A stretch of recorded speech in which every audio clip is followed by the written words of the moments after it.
शांति। आज 22 अगस्त 2021 के अव्यक्त बाप दादा के महावाक्य हैं। रिवाइज तारीख है 7 मार्च 1988।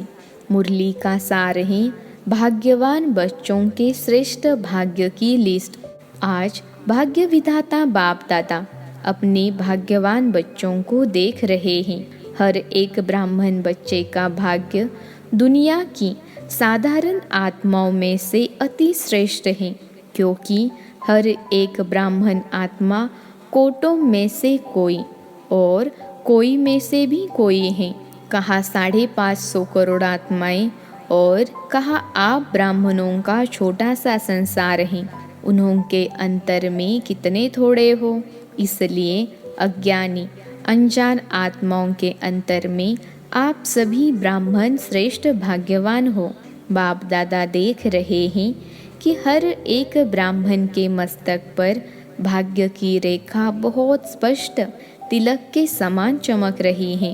हद के ज्योतिषी हाथों की रेखा देखते हैं, लेकिन यह दिव्य ईश्वरीय भाग्य की रेखा हर एक के मस्तक पर दिखाई देती है। जितना श्रेष्ठ भाग्य उतना भाग्यवान बच्चों का मस्तक सदा अलौकिक लाइट में चमकता रहता है। भाग्यवान बच्चों की और निशानियाँ क्या दिखाई देगी? सदा मुख पर ईश्वरीय रूहानी मुस्कुराहट अनुभव होगी। भाग्यवान के नयन अर्थात दिव्य दृष्टि किसी को भी सदा खुशी की लहर उत्पन्न कराने के निमित्त बनती है। जिसको भी दृष्टि मिलेगी वह रूहानियत का, रूहानी बाप का, परमात्मा याद का अनुभव करेगा।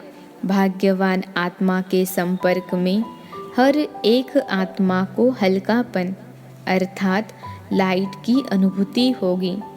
ब्राह्मण आत्माओं में भी नंबरवार तो अंत तक ही रहेंगे, लेकिन निशानियाँ नंबरवार सभी भाग्यवान बच्चों की हैं।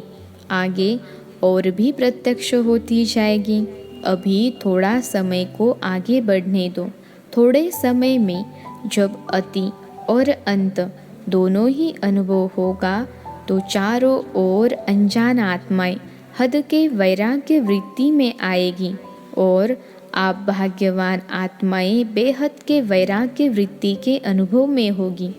अभी तो दुनिया वालों में भी वैराग्य नहीं है। अगर थोड़ी बहुत रिहर्सल होती भी है तो और ही अलबेलेपन की नींद में सो जाते हैं कि यह तो होता ही रहता है। लेकिन जब अति और अंत के नज़ारे सामने आएंगे तो स्वतः ही हद की वैराग्य वृत्ति उत्पन्न होगी और अति टेंशन यानी तनाव होने के कारण सभी का अटेंशन यानी ध्यान एक बाफ तरफ जाएगा। उस समय सर्व आत्माओं की दिल से आवाज़ निकलेगी कि सबका रचयिता, सभी का बाप एक है और बुद्धि अनेक तरफ से निकल एक तरफ स्वतः ही जाएगी। ऐसे समय पर आप भाग्यवान आत्माओं की बेहद के वैराग्य वृत्ति की स्थिति स्वतः और निरंतर हो जाएगी और हर एक के मस्तक से भाग्य की रेखाएं स्पष्ट दिखाई देगी। अभी भी श्रेष्ठ भाग्यवान बच्चों की बुद्धि में सदा क्या रहता? भगवान और भाग्य। अमृत वेले से अपने भाग्य की लिस्ट निकालो। भाग्यवान बच्चों को अमृत वेले स्वयं बाप उठाते भी हैं और आह्वान भी करते हैं। जो अति स्नेही बच्चे हैं उन्हों का अनुभव है कि सोने भी चाहे तो कोई सोने नहीं दे रहा है, कोई उठा रहा है, बुला रहा है। ऐसे अनुभव होता है ना। अमृत वेले से अपना भाग्य देखो। भक्ति में देवताओं को भगवान समझ भक्त घंटी बजाकर उठाते हैं और आपको भगवान खुद उठाते हैं। कितना भाग्य है। अमृत वेले से लेकर बाप बच्चों के सेवाधारी बन सेवा करते हैं और फिर आह्वान करते हैं, आओ बाप समान स्थिति का अनुभव करो, मेरे साथ बैठ जाओ। बाप कहाँ बैठा है? ऊंचे स्थान पर और ऊंची स्थिति में। जब बाप के साथ बैठ जाएंगे तो स्थिति क्या होगी? मेहनत क्यों करते हो? साथ में बैठ जाओ तो संग का रंग स्वतः ही लगेगा। स्थान के प्रमाण स्थिति स्वतः ही होगी। जैसे मधुबन के स्थान पर आते हो तो स्थिति क्या हो जाती है? योग लगाना पड़ता है या योग लगा हुआ ही रहता है? तभी तो यहाँ ज़्यादा रहने की इच्छा रखते हो ना। अभी सबको कहें और 15 दिन रह जाओ तो खुशी में नाचेंगे ना।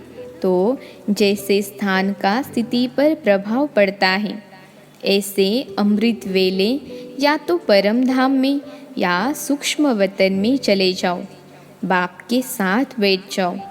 अमृत वेला शक्तिशाली होगा तो सारा दिन स्वतः ही मदद मिलेगी।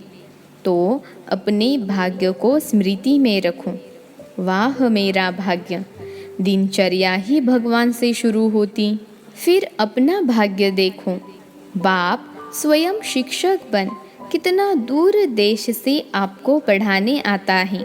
लोग तो भगवान के पास जाने के लिए प्रयत्न करते और भगवान स्वयं आपके पास शिक्षक बन पढ़ाने आते हैं।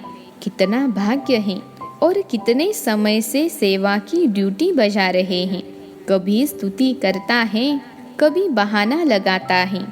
आज सिर दर्द है, आज रात्रि को सोए नहीं हैं। तो जैसे बाप अथक सेवाधारी बन सेवा करते हैं, तो बाप समान बच्चे भी अथक सेवाधारी। अपनी दिनचर्या देखो, कितना बड़ा भाग्य है। बाप सदा स्नेही सिखिलते बच्चों को कहते हैं, कोई भी सेवा करते हो, चाहे लौकिक चाहे अलौकिक, चाहे परिवार में चाहे सेवा केंद्रों पर, कोई भी कर्म करो, कोई भी ड्यूटी बजाओ, लेकिन सदा यह अनुभव करो कि करावनहार करा रहा है। मुझ निमित्त करनहार द्वारा मैं सेवा करने के लिए निमित्त बना हुआ हूँ। करावनहार करा रहा है। यहाँ भी अकेले नहीं हो। करावनहार के रूप में बाप कर्म करने समय भी साथ हैं। आप तो सिर्फ निमित्त हो, भगवान विशेष करावनहार हैं। अकेले करते ही क्यों हो? अकेला मैं करता हूँ, यह भान रहता है तो यह मैंपन माया का दरवाज़ा है। फिर कहते हो माया आ गई। जब दरवाज़ा खोला तो माया तो इंतज़ार में है, और आपने इंतज़ाम अच्छा कर लिया तो क्यों नहीं आएगी? यह भी अपना भाग्य स्मृति में रखो कि बाप करावनहार हर कर्म में करा रहा है, तो बोझ नहीं होगा। बोझ मालिक पर होता है, साथी जो होते उन पर बोझ नहीं होता। मालिक बन जाते हो तो बोझ आ जाता है।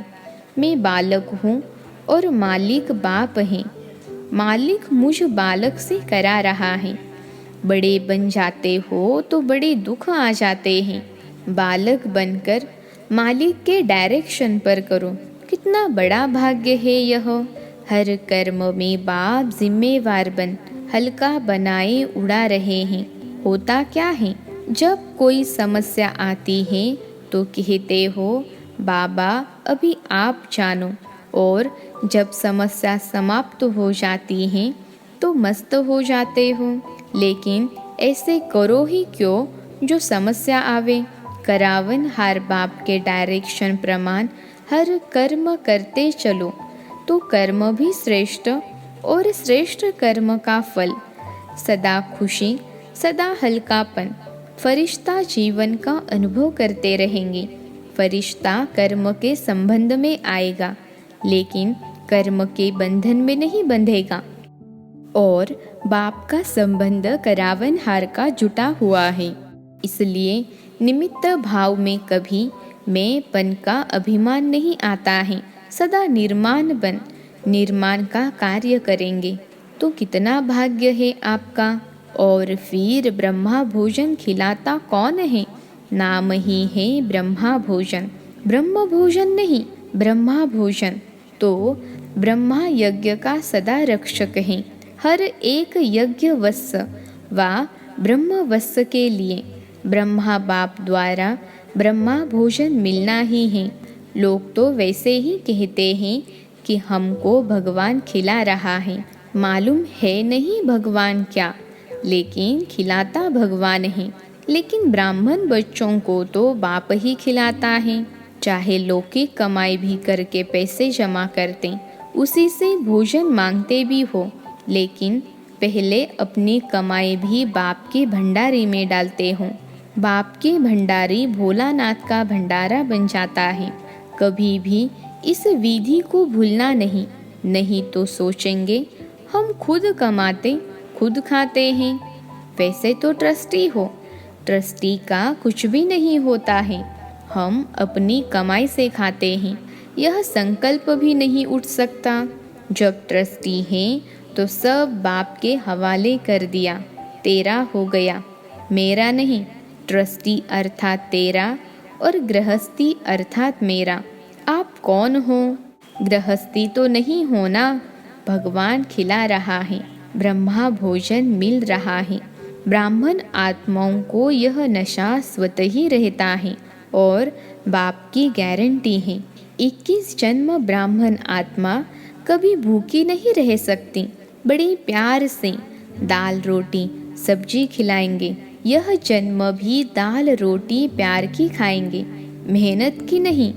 इसलिए सदा यह स्मृति रखो कि अमृत वेले से लेकर क्या क्या भाग्य प्राप्त है। सारी दिनचर्या सोचो। सुलाते भी बाप हैं। लोरी दे करके बाप की गोदी में सो जाओ तो थकावट, बीमारी सब भूल जाएगी और आप आराम करेंगे। सिर्फ आह्वान करो आराम, तो आराम आ जाएगी। अकेले सोते हो तो और संकल्प चलते हैं। बाप के साथ याद की गोदी में सो जाओ। मीठे बच्चे, प्यारे बच्चे की लोरी सुनते सुनते सो जाओ। देखो कितना अलौकिक अनुभव होता है। तो अमृत वेले से लेकर रात तक सब भगवान करा रहा है। चलाने वाला चला रहा है, कराने वाला करा रहा है। सदा इस भाग्य को स्मृति में रखो, इमर्ज करो।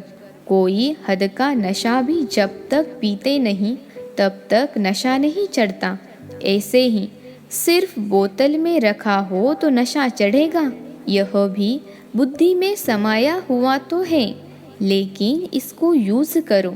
स्मृति में लाना अर्थात पीना, इमर्ज करना। इसको कहते हैं स्मृति स्वरूप बनो। ऐसे नहीं कहा है कि बुद्धि में समाया हुआ रखो, स्मृति स्वरूप बनो। कितने भाग्यवान हो। रोज अपने भाग्य को स्मृति में रख, समर्थ बनो और उड़ते चलो। समझा क्या करना है? डबल विदेशी हद के नशे के तो अनुभवी हैं। अभी ये बेहद का नशा स्मृति में रखो तो सदा भाग्य की श्रेष्ठ लकीर मस्तक पर चमकती रहेगी, स्पष्ट दिखाई देगी। अभी किन्हों की मर्ज दिखाई देती, किन्हों की स्पष्ट दिखाई देती है, लेकिन सदा स्मृति में रहेगी तो मस्तक पर चमकती रहेगी। औरों को भी अनुभव कराते रहेंगे। अच्छा, सदा भगवान और भाग्य ऐसे स्मृति स्वरूप समर्थ आत्माओं को सदा हर कर्म में करनहार बन, कर्म करने वाली श्रेष्ठ आत्माओं को सदा अमृत वेले बाप के साथ ऊंचे स्थान, ऊंची स्थिति पर स्थित रहने वाले भाग्यवान बच्चों को सदा अपने मस्तक द्वारा श्रेष्ठ भाग्य की रेखाएं, औरों को अनुभव कराने वाले विशेष ब्राह्मणों को बाप दादा का याद प्यार और नमस्ते। हम रूहानी बच्चों की रूहानी माता पिता बाप दादा को याद प्यार, गुड मॉर्निंग और नमस्ते बाबा नमस्ते। विदाई के समय दादी जान की बम्बई तथा कुरुक्षेत्र सेवा पर जाने की छुट्टी ले रही हैं। महारथियों के पाँव में सेवा का चक्र तो है ही। जहाँ जाते हैं वहाँ सेवा के बिना तो कुछ होता नहीं। चाहे किस कारण से भी जाए, लेकिन सेवा समाई हुई है। हर कदम में सेवा के सिवाय कुछ है ही नहीं। अगर चलते भी हैं तो चलते हुए भी सेवा है। अगर खाना भी खाते हैं, किसको बुला के खिला देते हैं, स्नेह से स्वीकार करते हैं, तो यह भी सेवा हो गई। उठते बैठते चलते सेवा ही सेवा है। ऐसे सेवाधारी हो।